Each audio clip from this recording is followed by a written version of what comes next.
একবার হাঁটতে যান। আমি একটি বড় কোম্পানির প্রধান নির্বাহীর পরামর্শক হিসাবে কাজ করেছিলাম।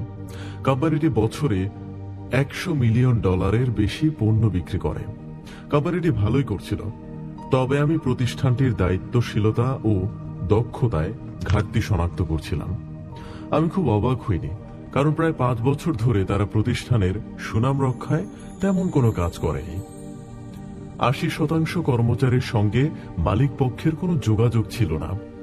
তারা মূলত ব্যবস্থাপনা কর্মকর্তাদের সঙ্গে ব্যস্ত থাকতেন। আমি সে কোম্পানির মালিককে কেবল একটি পরিবর্তনের পরামর্শ দিয়েছিলাম। সপ্তাহে 3 বার অফিসের বাইরের পরিবেশ পর্যবেক্ষণের পাশাপাশি কর্মচারীদের সঙ্গে মিশতে হবে। তাকে কমপক্ষে 3 জন ব্যক্তিকে খুঁজে বের করতে বলেছিলাম যারা সঠিকভাবে তাদের দায়িত্ব পালন করছে। ভালো কাজের জন্য ওই স্টাফদের পুরস্কৃত করার পরামর্শ দিয়েছিলাম। তার আচরণের এই ছোট্ট পরিবর্তনটি ব্যাপক ইতিবাচক প্রভাব ফেলে। কর্মীরা তাকে চিনতে শুরু করে এবং আরও বেশি প্রশংসা অর্জন করার জন্য আরও কঠোর পরিশ্রম করতে শুরু করে। এটি নিয়মিত করার ফলে অল্প সময়ের মধ্যেই কোম্পানির মুনাফা বেড়েছে 30%-এরও বেশি। আর এটি সম্ভব হয়েছে কেবল ছোট কয়েকটি পদক্ষেপ গ্রহণ করার কারণে।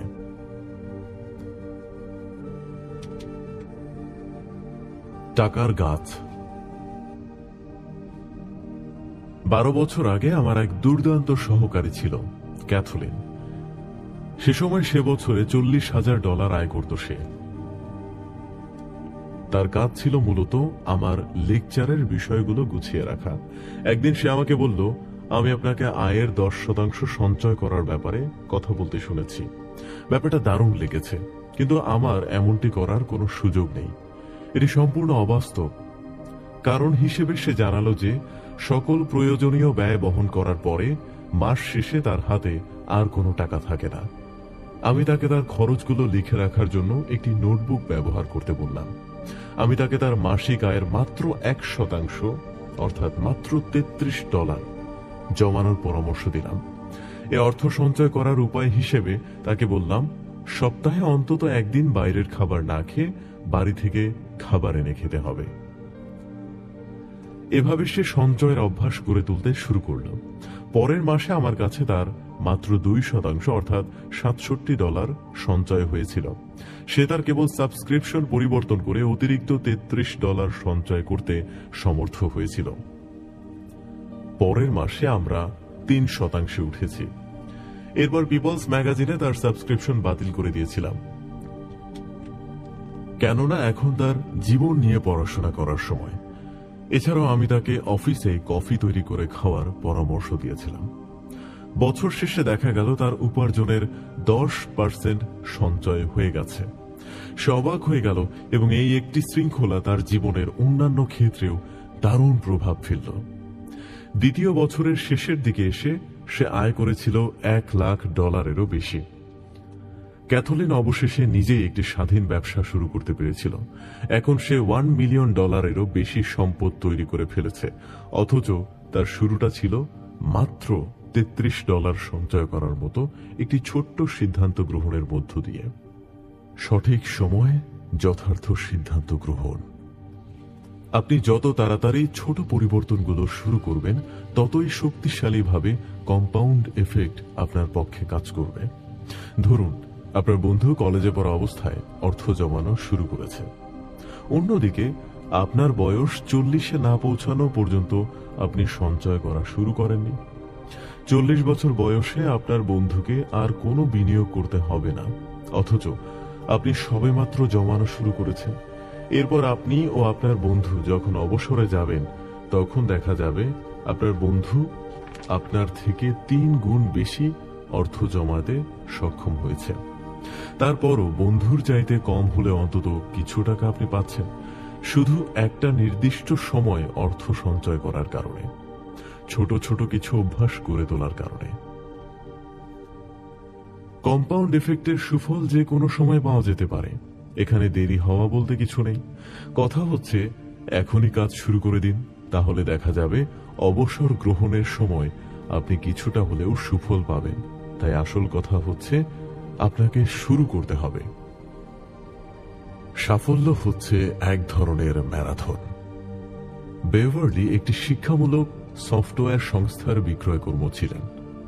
তিনি আমার কাছে স্লিম হওয়ার জন্য সাহায্য চাইলেন।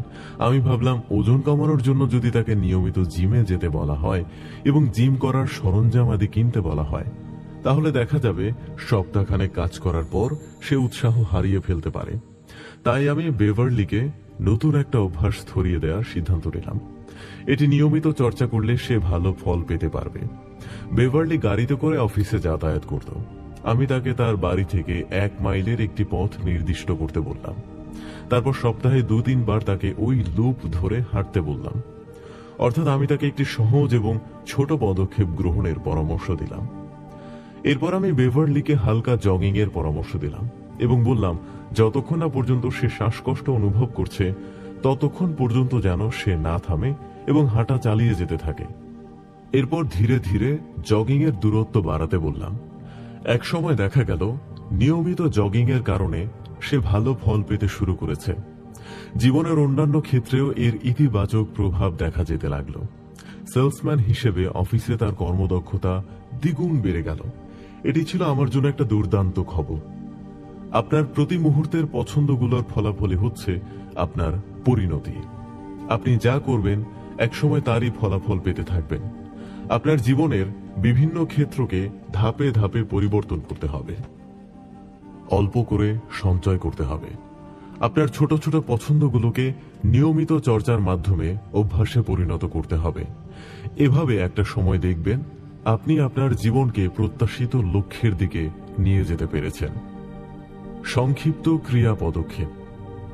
1. আপনার জীবনে কখন, কোথায় বা কোন ক্ষেত্রে আপনাকে সবচাইতে বেশি সংগ্রাম করতে হয়েছে সেগুলো একটি ছোট ডায়েরিতে লিখে রাখুন। সেই সময়গুলোতে যেসব কাজ বা উপাদান আপনাকে উৎসাহ জুগিয়েছে তার যাবতীয় রেকর্ড রাখুন। 2. আপনার বর্তমান অবস্থায় সাফল্য বা ব্যর্থকতার জন্য জীবনের কোন কোন ক্ষেত্রে শতভাগ মনোযোগ দেননি সেগুলো নোট করুন। আপনার জীবনের খারাপ পরিণতির দায়ী এমন 3টি বিষয় লিখে রাখুন। 3. জীবনের অন্তত একটি দিক বা আচরণ নির্বাচন করুন যা আপনি পরিবর্তন করতে বা উন্নত করতে চান। অধ্যায় 3, অভ্যাস। একবার একজন শিক্ষক তার ছাত্রকে নিয়ে বনের মধ্যে হাঁটতে হাঁটতে একটি ছোট গাছের সামনে গিয়ে থামলেন। এরপর তিনি তার ছাত্রকে একটি ছোট গাছের চারা তুলে আনতে বললেন। ছাত্রটি আঙুল দিয়ে সহজেই সেটি উপড়ে ফেলল। এরপর শিক্ষক তাকে আরো একটি গাছ তুলতে বললেন, যেটা আগের গাছটার তুলনায় কিছুটা মজবুত। ছেলেটি ঝাঁকুনি দিয়ে শেকড় সহ গাছটি তুলে ফেলল। এরপর একইভাবে শিক্ষক তাকে অন্য একটি গাছ তুলে আনতে বললেন। এবারে ছেলেটি গাছটি তোলার জন্য প্রচুর শক্তি প্রয়োগ করল, পাশাপাশি পাথর ব্যবহার করল। এভাবে অনেক চেষ্টার পর সে কাজটি করতে সমর্থ হল। এবার শিক্ষক আরো একটি গাছ দেখিয়ে সেটি তুলে আনার জন্য বললেন, কিন্তু ছাত্র দেখল এই গাছটি আগের তুলনায় অনেক বড় এবং এর শেকড় মাটির গভীরে। ছেলেটি এবার অপারগতা প্রকাশ করল। শিক্ষক তাকে বললেন, দেখো, তুমি তোমার জীবনের উপর তোমার অভ্যাসের প্রভাব একটু আগেই প্রদর্শন করেছ। অভ্যাসগুলো যত পুরাতন হবে ততই সেগুলোর শেকড় আরো গভীরে চলে যাবে। অর্থাৎ তোমার জীবনের পুরনো অভ্যাসগুলো উপড়ে ফেলা তোমার জন্য কঠিন হয়ে পড়বে। অভ্যাসের জীব। অ্যারিস্টটল লিখেছেন, আমরা আসলে তাই যা আমরা বারবার করি। আপনি যদি নিজের কাপড় পরিষ্কার করা, নাস্তা তৈরি করা, বাচ্চাদের স্কুলে পৌঁছে দেওয়ার মতো প্রতিদিনের ছোটখাটো কাজের কথা ভুলে যেতে থাকেন, আপনার জীবন ধীরে ধীরে থমকে আসবে। প্রতিদিন 2 বার দাঁত ব্রাশ করা বা গাড়িতেই বসা মাত্রই সিট বেল্ট বেঁধে নেয়ার মতো কাজগুলো আমাদের অভ্যাসের কারণেই হয়ে থাকে। এসব নিয়মিত রুটিন কাজে আমাদেরকে সময় ব্যয় করতে হয় না। ফলে আমরা আমাদের মানসিক শক্তি ও সক্ষমতাকে আরো সৃষ্টিশীল ও সমৃদ্ধ চিন্তাগুলোতে ব্যবহার করতে পারি। আপনি যদি স্বাস্থ্যকর খাবার খান, তার মানে আপনি খাওয়া দাওয়া নিয়ে স্বাস্থ্যকর অভ্যাস তৈরি করেছেন সেই সাথে রেস্তোরাঁয় খাবার অর্ডার করার সময় সম্ভবত ভালো খাবার অর্ডার করেন। আপনি যদি সুস্থ সবল হয়ে থাকেন, নিশ্চয়ই আপনি নিয়মিত শরীর চর্চা করছেন। আপনি যদি সেলসম্যানের কাজে সফল হয়ে থাকেন, তাহলে সেই কাজের জন্য নিশ্চয়ই আপনার মানসিক প্রস্তুতি এবং ইতিবাচক ভঙ্গিতে কথোপকথন এবং নেতিবাচক আচরণ প্রত্যাখ্যানের মাধ্যমে আপনি নিজেকে এগিয়ে নিয়েছেন। অন্যদের চাইতে অধিক সফল হওয়ার জন্য খুব বেশি বুদ্ধি ও প্রতিভার অধিকারী হওয়া জরুরি নয়। মূলত অভ্যাসের কারণেই সফলতা আসে। ছেলেবেলায় আমাকে অভ্যাসের গুরুত্ব সম্পর্কে শেখানোর জন্য বাবা ল্যারি বার্ডের কথা বলতেন। ল্যারি লেজেন্ড ছিলেন একজন পেশাদার বাস্কেটবল খেলোয়াড়। যদিও তিনি খেলোয়াড় হিসেবে খুব বেশি প্রতিভাবান বলে পরিচিত ছিলেন না। প্রাকৃতিকভাবে তার খেলোয়াড়ি যোগ্যতা কম থাকা সত্ত্বেও তিনি 3 বার ওয়ার্ল্ড চ্যাম্পিয়নশিপ অর্জনে নেতৃত্ব দিয়েছেন এবং সর্বকালের অন্যতম সেরা খেলোয়াড়দের একজন হতে পেরেছিলেন। এখন প্রশ্ন হলো, এটা কিভাবে সম্ভব হয়েছিল? ল্যারির অভ্যাস ছিল অবিরাম অনুশীলন এবং তার খেলার উন্নতি করার জন্য নিরলস পরিশ্রম। তার অভ্যাস ছিল স্কুলে যাওয়ার আগে প্রতিদিন সকালে 5 শতাধিক ফ্রি থ্রো শট অনুশীলন করা। এই জাতীয় শৃঙ্খলা নিয়ে ল্যারি তার ঈশ্বর প্রদত্ত প্রতিভাকে বৃদ্ধি করতে সমর্থ হয়েছিলেন এবং একসময় তার চাইতে অনেক বেশি প্রতিভাধর খেলোয়াড়দের পেছনে ফেলে দিয়েছিলেন। সফল হতে হলে আপনাকেও অসচেতন ও স্বয়ংক্রিয় কাজকর্মকে পরিহার করতে হবে। সক্ষমতা অর্জনের জন্য কি কি অনুশীলন করবেন সে ব্যাপারে চিন্তা করতে হবে এবং অনুশীলনগুলোকে নিয়মিত করতে হবে। নিয়মিত অনুশীলনের ফলে যে কোনো আচরণই স্বয়ংক্রিয় হয়ে ওঠে, ফলে সেখান থেকে আপনি সুফল পেতে থাকবেন। তাৎক্ষণিক সন্তুষ্টির জাল থেকে বেরিয়ে এসে সফল হওয়ার জন্য সুদূর প্রসারী কাজ শুরু করুন।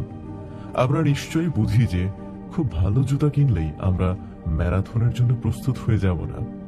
সেক্ষেত্রে আমাদের নেতিবাচক অভ্যাস পরিত্যাগ করার পাশাপাশি প্রয়োজনীয় অনুশীলন করতে হবে। অ্যালকোহল পান করার ফলে একবার হার্ট অ্যাটাকে আক্রান্ত হলে আপনি নিশ্চয়ই দ্বিতীয়বার অ্যালকোহল নেবেন না। ধূমপান করার সঙ্গে সঙ্গে যদি আপনার মুখমণ্ডল 85 বছরের বৃদ্ধের মতো হয়ে যায়, তাহলে আপনি সিগারেটও ছেড়ে দেবেন। সমস্যাটি হলো, বাজে অভ্যাসগুলোর পরিণাম আপনি তাৎক্ষণিকভাবে বুঝতে পারবেন না, সেটা আসবে ধীরে ধীরে। তাই অনেক সময় আমাদের কুঅভ্যাসগুলোকে আমাদের তেমন একটা নেতিবাচক বলে মনে হয় না। এখনই সময় জেগে ওঠার। আমাদের বুঝতে হবে যে বাজে অভ্যাসগুলোকে আপনি প্রশ্রয় দিচ্ছেন, সেটাই আপনাকে বিপর্যয়ের দিকে নিয়ে যাবে। খারাপ অভ্যাসগুলোকে তাৎক্ষণিকভাবে অতটা ক্ষতিকর মনে না হলেও সময়ের সাথে সাথে এটা আমাদের অনেক পেছনে ফেলে দেবে। ছোট ছোট বিষয় অ্যাডজাস্ট করা কতটা গুরুত্বপূর্ণ তা একটি উদাহরণের মাধ্যমে পরিষ্কার হতে পারে। কোন বিমানের মাথা যদি উড্ডয়নকালে মাত্র 1% বেঁকে যায়, এই ব্যবধানটি প্রায় বোঝাই যাবে না। তাহলে বিমানটি শেষ পর্যন্ত এর গন্তব্য থেকে প্রায় 150 ব্যবধানে এর যাত্রা সমাপ্ত করবে। অর্থাৎ আপাত দৃষ্টিতে ছোট পরিবর্তনও অনেক সময় অনেক বড় ব্যবধান তৈরি করে দিতে পারে। বেশিরভাগ মানুষ কি চায় এবং সেটা পাওয়ার জন্য কি করা দরকার সে ব্যাপারে সচেতন পদক্ষেপ না নিয়ে জীবনের উপর গা ভাসিয়ে দেয়। আমি আপনাকে বোঝাতে চাই কিভাবে আপনি আপনার জীবনে আকাঙ্ক্ষা জাগিয়ে তুলবেন। একটি প্রাচীন গাছের শিকড় যেমন মাটির গভীরে চলে যায়, সেরকম স্থায়ী হতে বসা অভ্যাসগুলোকে উপড়ে ফেলতে হবে। তখনই আপনি আপনার অগ্রগতি দেখতে পারবেন। শক্তির অনুসন্ধান করা। ইচ্ছা শক্তিকে অভ্যাস পরিবর্তনের হাতিয়ার মনে করা অনেকটা আপনার ব্যাগের মধ্যে একটা খাবারের বাক্স কাপড় দিয়ে ঢেকে রেখে একটা ক্ষুধার্ত ভালুককে দূরে সরিয়ে রাখার চেষ্টার মতো ব্যাপার। আপনার খারাপ অভ্যাসের ভালুকের সাথে লড়াই করার জন্য কেবল ইচ্ছা শক্তি যথেষ্ট নয়, আরো শক্তিশালী কিছুর দরকার। লক্ষ্য অর্জনের জন্য কঠোর পরিশ্রম করতে বাধার সম্মুখীন হলে আমরা সেটাকে ইচ্ছা শক্তির অভাব বলে মনে করি, কিন্তু আমি এই ধারণার সাথে একমত নই। সফল হওয়ার জন্য কেবল পছন্দই যথেষ্ট নয়, আপনার পছন্দগুলো ইতিবাচক ও সঙ্গতিপূর্ণ কিনা তা আপনাকে বিবেচনা করতে হবে। এছাড়া আপনার কোনো ধরনের নেতিবাচক অভ্যাসগুলো সফলতার ক্ষেত্রে বাধার সৃষ্টি করছে সে বিষয়ে আপনাকে সচেতন হতে হবে। ইচ্ছাশক্তি সম্পর্কে ভুলে যান। এখন সময় হলো কেনর শক্তিকে কাজে লাগানোর। আপনার পছন্দ সমূহ কেবল তখনই অর্থবহ হয় যখন আপনি এগুলো আপনার ইচ্ছা এবং স্বপ্নের সাথে সংযুক্ত করেন। সবচাইতে যুক্তিযুক্ত অনুপ্রেরণাদায়ক পছন্দ হচ্ছে সেগুলো যেগুলোর মধ্যে আপনি খুঁজে পাচ্ছেন সততা ও সর্বোচ্চ সুফল। আপনাকে কিছু চাইতে হবে এবং জানতে হবে আপনি সেগুলো কেন চান। এছাড়া যা কিছু চেয়েছেন তা পূরণ না হওয়ার পেছনে বাধাগুলো খুঁজে বের করতে হবে। আপনি যদি জীবনে উল্লেখযোগ্য উন্নতি করতে চান তাহলে অবশ্যই আপনাকে যুক্তিযুক্ত কাজ করতে হবে। সেই সঙ্গে যেসব প্রয়োজনীয় পরিবর্তন আপনি চান তার জন্য আপনাকে অবশ্যই এমন কিছু কাজ করতে হবে যা আপনাকে অনুপ্রেরণা দেবে। কেন সবকিছু সম্ভব?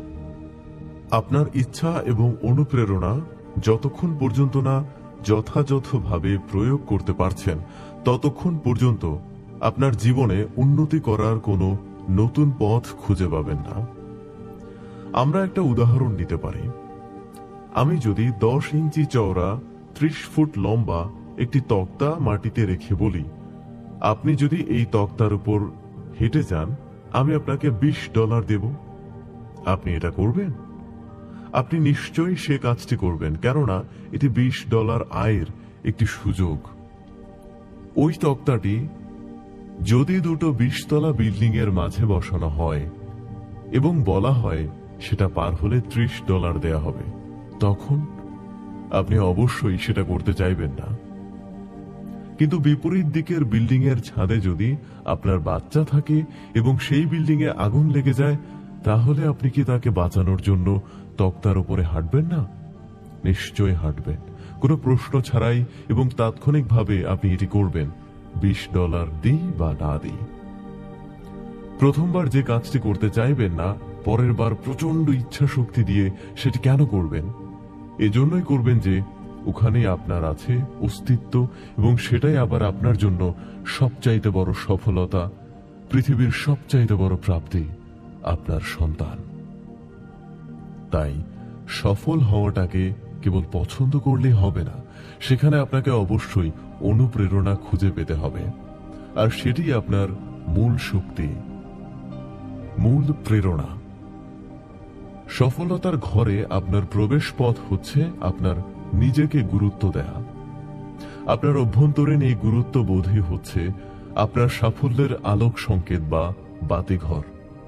আপনার নিজের গুরুত্ব এবং আপনার স্বীয় শক্তি সামর্থ্যের পরিমাণ বুঝতে পারাটাই হচ্ছে আপনার জীবনকে পরিচালিত করার অন্যতম নিয়ামক। আপনি যদি নিজের গুরুত্ব বুঝতে না পারেন, সে সম্পর্কে সচেতন না হন, তাহলে হয়তো আপনি এমন কোনো সিদ্ধান্ত নিয়ে ফেলবেন যার সাথে আপনার চাওয়া পাওয়ার সঙ্গতি রক্ষিত হবে না, বরং সংঘাত সৃষ্টি করবে। আপনি যদি আপনার আদর্শ নির্ধারণ করতে পারেন, আপনার জীবন আরো সহজ ও ফলপ্রসূ হবে। সিদ্ধান্ত গ্রহণ আরো সহজ হয়ে উঠবে। কোনো সিদ্ধান্তের মুখোমুখি হলে নিজেকে প্রশ্ন করুন, আমার এই পছন্দটি ঠিক আছে কিনা। যদি ঠিক মনে হয় তাহলে সেটি নির্বাচন করে ফেলুন। সেই সঙ্গে ধৈর্যহীনতা ও সকল ধরনের সিদ্ধান্তহীনতা ঝেড়ে ফেলুন। আপনার লড়াইটি খুঁজে বের করুন। ইতিহাস বলে সর্বাধিক পরিবর্তন এবং রাজনৈতিক বিপ্লবগুলো আসে শত্রুর বিরুদ্ধে লড়াইয়ের ফলাফল হিসেবে। ডেভিড লড়াই করেছিলেন গলিয়াথের বিরুদ্ধে।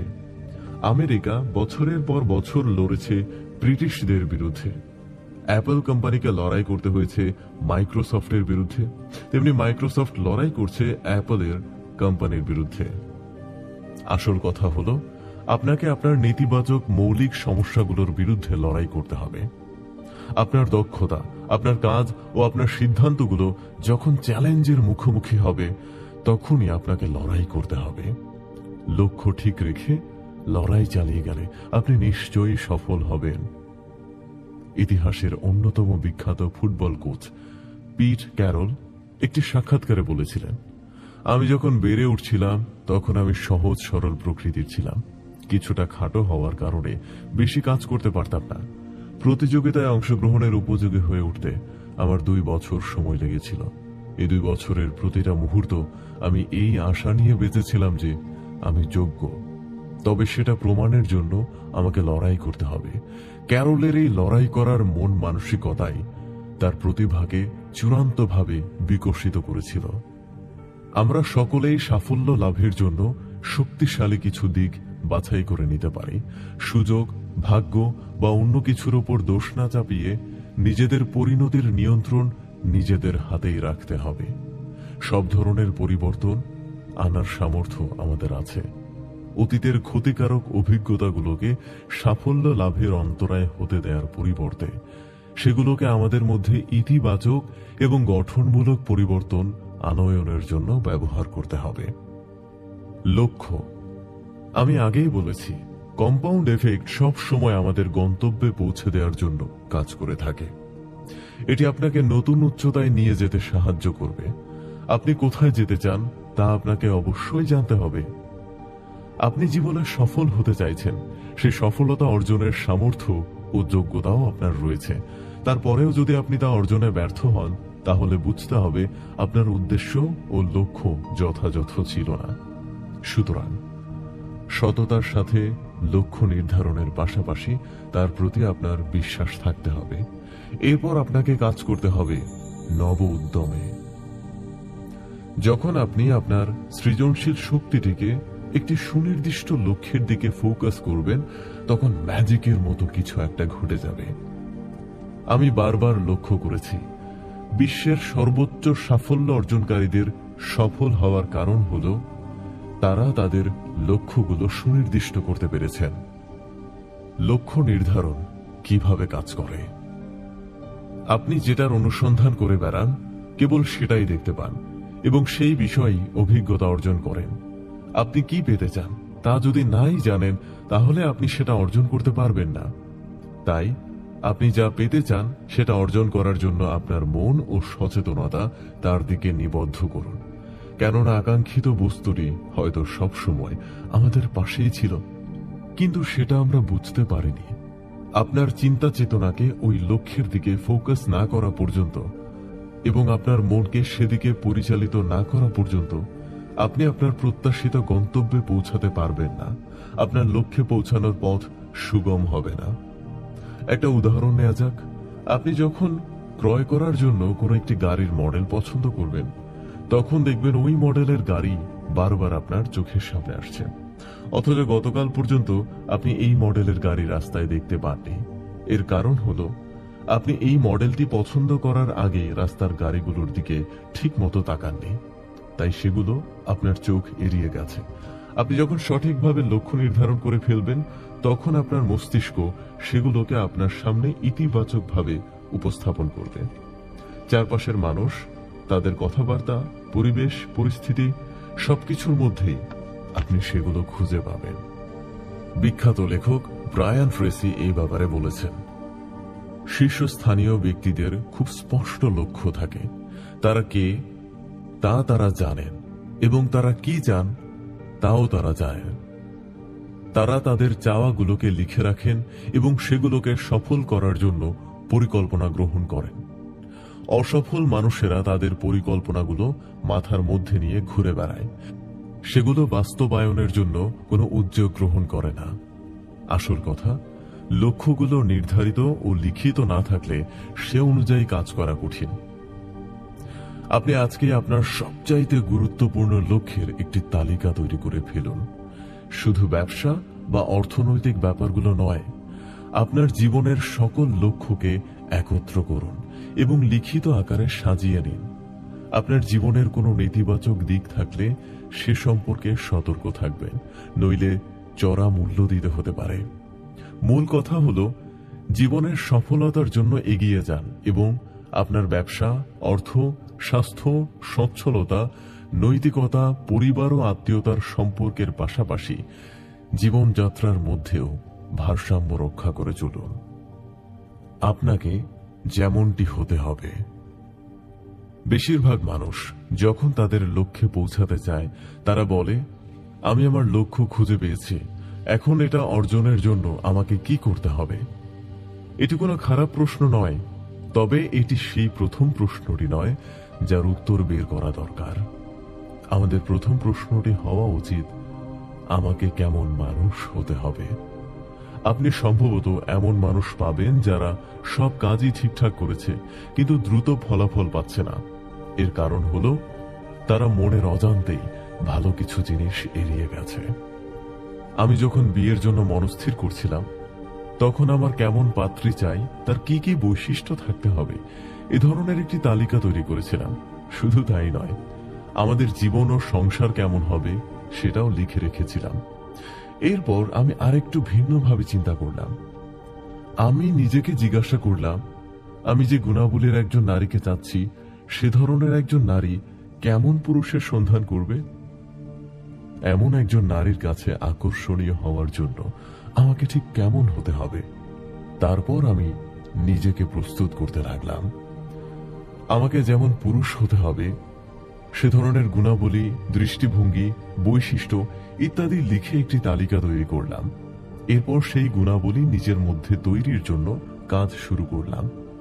ফলস্বরূপ আমি যেমনটা আকাঙ্ক্ষা করেছিলাম ঠিক তেমনই একজন নারী জর্জিয়া স্ত্রী রূপে আমার জীবনে হাজির হলো। আমি নিজেকে সেইভাবে তৈরি করেছিলাম বলেই এমনটা ঘটেছিল। পরিশীলিত আচরণ। ঠিক আছে, আপনি যে লক্ষ্য নির্ধারণ করেছেন তা অর্জনের একটি পরিকল্পনা তৈরি করুন। এটি কাজ শুরু করার প্রক্রিয়া। অন্য কথায় বলা যায়, কোন কাজগুলোকে আপনি না বলবেন তা ঠিক করার প্রক্রিয়া। এখন আপনার জীবনের গতিপথ বদলাতে কি কি দরকার, কোন জিনিসগুলো এক্ষেত্রে সবচাইতে ইতিবাচক ভূমিকা রাখতে পারে, কোন জিনিসগুলো বাদ দিতে হবে, কোনগুলো যোগ করতে হবে, এসবের একটি তালিকা প্রস্তুত করতে হবে। আপনি বনাম পছন্দ, আচরণ, অভ্যাস, কম্পাউন্ডেড এগুলোর যোগফল সমান লক্ষ্য। এ কারণে কোন আচরণগুলো আপনাকে লক্ষ্যের দিকে পরিচালিত করছে এবং কোন আচরণগুলো আপনার লক্ষ্য অর্জনের পথে বাধার সৃষ্টি করছে তা নির্ধারণ করা জরুরি। আপনি কি জানেন আপনি প্রতিদিন কত সময় টিভি দেখে নষ্ট করছেন? অন্যের সফলতার গল্প শুনে কতটা সময় আপনি ব্যয় করেছেন? অথবা কতটা সময় কম্পিউটারে কিছু অযৌক্তিক কাজের পেছনে, যেমন ফেসবুক, ইন্টারনেটে গল্পগুজব, চ্যাটিং ইত্যাদি এসবের পেছনে ব্যয় করেছেন? আমি আগেও বলেছি যে আচরণগুলো আপনাকে পিছিয়ে দিতে পারে সেগুলোর ব্যাপারে সচেতন হতে হবে। কাজ করতে করতে ঘুমিয়ে পড়েছে, এ ধরনের বাজে অভ্যাস আপনার লক্ষ্যে পৌঁছানোর ক্ষেত্রে প্রতিবন্ধকতা তৈরি করতে পারে। কিছুদিন আগে একটি বড় কোম্পানির প্রধান নির্বাহী কর্মকর্তা আমার কাছে পরামর্শ চাইলেন কিভাবে তিনি আরো বেশি সাফল্যের অধিকারী হতে পারেন। আমি খেয়াল করে দেখলাম তিনি খেলা দেখা, পত্রিকা ও ম্যাগাজিন পড়ার পেছনে অনেক সময় ব্যয় করছিলেন। আমি তাকে এই অভ্যাসগুলো পরিত্যাগ করার পরামর্শ দিলাম। এরপর দেখা গেল টিভি দেখা বা সংবাদ শোনার মতো অভ্যাসগুলো পরিত্যাগ করার ফলে তার 95% সমস্যার সমাধান হয়ে গেল। তার কাজের ক্ষেত্রে যে বিশৃঙ্খল অবস্থা ছিল সেগুলোও কেটে গেল। এবার আপনার পালা। আপনার ছোট্ট নোটবুকটি বের করুন এবং আপনার প্রথম প্রধান 3টি লক্ষ্য লিখুন। এখন এমন খারাপ অভ্যাসগুলোর একটি তালিকা তৈরি করুন যা প্রতিটি ক্ষেত্রে আপনার অগ্রগতিকে বাধাগ্রস্ত করতে পারে। অভ্যাস ও আচরণ কখনো মানুষের সঙ্গে বেইমানি করে না। আপনি যদি বলেন আপনি সুস্বাস্থ্যের অধিকারী হতে চান কিন্তু ফাস্ট ফুড খেতে বেশি পছন্দ করেন, তাহলে আমি এখানে ফাস্ট ফুডকে এগিয়ে রাখবো, অর্থাৎ আপনি স্বাস্থ্যবান হতে পারবেন না। আপনি যদি আত্মোন্নয়ন করতে চান অথচ বই পড়ার ক্ষেত্রে অলসতা বোধ করেন, তাহলে আপনি সেখানে ব্যর্থ হবেন। আপনি যদি সফল পেশাজীবী হতে চান অথচ কর্মস্থলে দেরিতে পৌঁছান, তাহলে আপনি সেখানে সফল হবেন না। আপনার পরিবার যদি আপনার কাছে সবচাইতে গুরুত্বপূর্ণ হয়ে থাকে কিন্তু তাদের যদি আপনার সময় না থাকে, তাহলে আপনি পারিবারিক ক্ষেত্রেও সফল হবেন না। আপনাকে এই ব্যাপারে সিদ্ধান্ত নিতে হবে যে আপনি যা কিছু করছেন তা ঠিক করছেন কিনা। এভাবে তালিকা তৈরির অর্থ সময়ের অপচয় করা নয়। এটা করলে আপনার সকল ভালো উদ্দেশ্যের দিকে আপনি মনোযোগ রাখতে পারবেন। নেতিবাচক বাজে অভ্যাসগুলো উপড়ে ফেলে রোপণ করতে হবে ইতিবাচক ও স্বাস্থ্যকর নতুন কিছু।